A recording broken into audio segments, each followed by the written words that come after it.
चलो देखते हैं हमारा टॉपिक है work energy theorem. Work energy theorem. इस वर्क एनर्जी थ्योरम में हम दो बातों का ख्याल रखेंगे। सबसे पहले है वर्क और इसके बाद है एनर्जी। तो इस वर्क एनर्जी थ्योरम टॉपिक का समरी क्या है? सबसे पहले ये समरी है कि इसमें वर्क और एनर्जी के दरमियान रिलेशनशिप होगा। Relationship between work and energy. Work and energy, इसका रिलेशनशिप क्यों होगा? क्योंकि हमारे पास वर्क का यूनिट भी जॉल है और एनर्जी का यूनिट भी क्या है? जॉल है।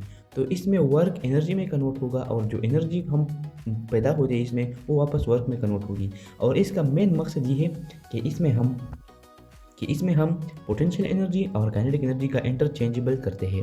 फॉर एग्जांपल हमारे पास तो एनर्जी के बहुत ज़्यादा अकसाम होते हैं। इसमें सबसे अहम दो है। नंबर 1 काइनेटिक एनर्जी,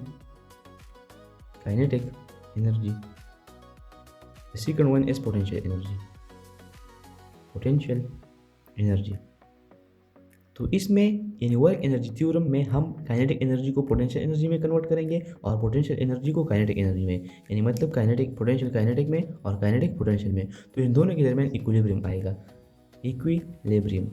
इक्विलिब्रियम का मतलब ये है कि न काइनेटिक एनर्जी ज़ाया होगी और न पोटेंशियल एनर्जी। ये हम एक एग्जांपल से क्लियर करते हैं। एग्जांपल, हमारे पास अगर एक स्टोन है, पत्थर है, ये क्या है? पहले सबसे ये सरफेस ऑफ ग्राउंड है, ग्राउंड सरफेस यानी ज़मीन का सतह है।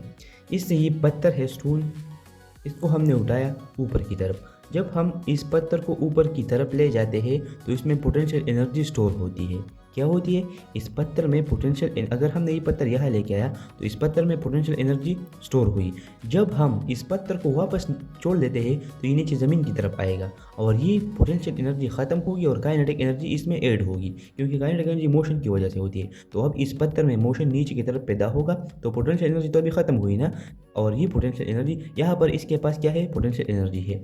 जब ये मोशन करेगा और नीचे की तरफ आएगा तो इस पत्थर में पोटेंशियल एनर्जी कन्वर्ट होगी काइनेटिक एनर्जी में। यहाँ पर इसके पास क्या है? Kinetic energy. तो पोटेंशियल एनर्जी काइनेटिक एनर्जी में कन्वर्ट हुई और यहाँ पर सबसे पहले काइनेटिक एनर्जी थी वो पोटेंशियल में कन्वर्ट हुई। तो इसमें काइनेटिक एनर्जी और पोटेंशियल एनर्जी के इंटरचेंजिंग होता है, यानी काइनेटिक एनर्जी पोटेंशियल में कन्वर्ट हुआ और पोटेंशियल वापस काइनेटिक में कन्वर्ट हुआ। लेकिन ये हम एक आइडियल कंडीशन में करते हैं। इसमें हमारे पास अगर यह कोई एयर, ये फॉर एग्जांपल एयर मॉलिक्यूल नहीं है, नेग्लेक्टिंग एयर मॉलिक्यूल्स, इसका मतलब ये है कि हमारे पास यहाँ कोई एयर मॉलिक्यूल नहीं है। तो जब ये हमारे पास क्या कंडीशन होगा? Ideal condition. जब हमारे पास एयर मॉलिक्यूल होते हैं, यानी डेली बेसिस पर हमारे जो ज़िंदगी में है इसमें अगर एयर मॉलिक्यूल तो है, हम उसको तो नेग्लेक्ट नहीं कर सकते। ये तो आइडियल कंडीशन है। रियल कंडीशन में, यानी हमारी रोज़मर्रा ज़िंदगी में जब रियल कंडीशन होता है, रियल कंडीशन में फिर क्या होता है? रियल कंडीशन में हमारे पास फॉर एग्जांपल वो भी ये ग्राउंड सरफेस है। क्या है ये? Ground surface. इस पर हमारे पास ये एक स्टोन है। अगर हमने इस स्टोन को ऊपर कर दिया तो इसमें हमने पोटेंशियल एनर्जी ऐड की, पोटेंशियल एनर्जी एडेड। जब ये पोटेंशियल एनर्जी वापस काइनेटिक एनर्जी में कन्वर्ट होगी तो यहाँ पर हमारे पास एयर के मॉलिक्यूल्स भी होते हैं। क्या होते हैं? एयर के मॉलिक्यूल्स। ये क्या है? Air molecules. तो जब ये potential energy of the stone वापस काइनेटिक एनर्जी में कन्वर्ट होती है तो जब ये स्टोन ऊपर से नीचे की तरफ आता है तो ये एयर मॉलिक्यूल इसको रेजिस्टेंस शो करता है, स्टोन को रेजिस्टेंस शो करता है और स्टोन को स्पीड को थोड़ा थोड़ा कम करता है। यानी इसका मतलब ये है कि इस जो छोटी काइनेटिक एनर्जी है इस पत्थर की, वो इस resistive forces of the air molecule के साथ थोड़ी थोड़ी कम होती है। तो हमारे पास सारी की सारी पोटेंशियल एनर्जी सारी काइनेटिक एनर्जी में कन्वर्ट नहीं हुई, थोड़ी काइनेटिक एनर्जी इस रेजिस्टिव फोर्स को ओवरकम करने के लिए भी इस्तेमाल हुई। समझ गए? तो इसलिए हम यहाँ कहते हैं कि जो लॉस एंड पोटेंशियल एनर्जी है, यहाँ पर क्या है? लॉस एंड पोटेंशियल एनर्जी, यानी जो पोटेंशियल एनर्जी नीचे की तरफ आकर, ये स्टोन नीचे की तरफ आकर और जिस लॉस एंड पोटेंशियल एनर्जी जो आया है वो किस में कन्वर्ट होगी? वो कन्वर्ट होगी gain in kinetic energy. Number 1 क्या है? Gain in kinetic energy. कुछ ना कुछ तो काइनेटिक एनर्जी भी इस स्टोन के पास होगा ना, स्टोन तो नीचे आएगा, लेकिन एक और काम भी होगा इसके पास। इसके साथ हम ऐड करेंगे एक और पॉइंट ये है कि work done against friction force. Friction force कौन सा फोर्स है? जो कि एयर मालिक्यूल ने इस स्टोन को रेजिस्ट किया। Friction force of air molecules. Clear?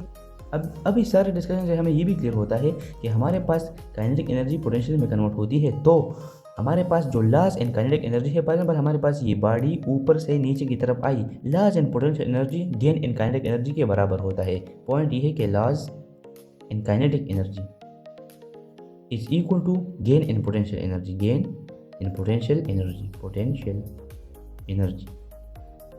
यानी हमारे पास ये बॉडी ऊपर की तरफ जाती है तो इसकी काइनेटिक एनर्जी कम होती है, लेकिन उसकी पोटेंशियल एनर्जी ज़्यादा होती है। काइनेटिक एनर्जी में लॉस आता है, बल्कि पोटेंशियल एनर्जी में गेन आता है। और इसका अपोजिट ये लिखो कि loss in potential energy is equal to gain in kinetic energy. Loss in potential energy is equal to gain in kinetic energy. इसका मतलब ये हुआ कि हमारे पास जब ये बॉडी ऊपर से कि नीचे की तरफ आती है तो इसकी पोटेंशियल एनर्जी लॉस होती है, ख़त्म हो जाती है, और काइनेटिक एनर्जी में इजाफा होता है, यानी काइनेटिक एनर्जी इस बॉडी को मिलती है। तो इसी वजह से ये बॉडी ऊपर की तरफ नीचे आकर इस ज़मीन को कंटेक्ट में लाती है। ओके।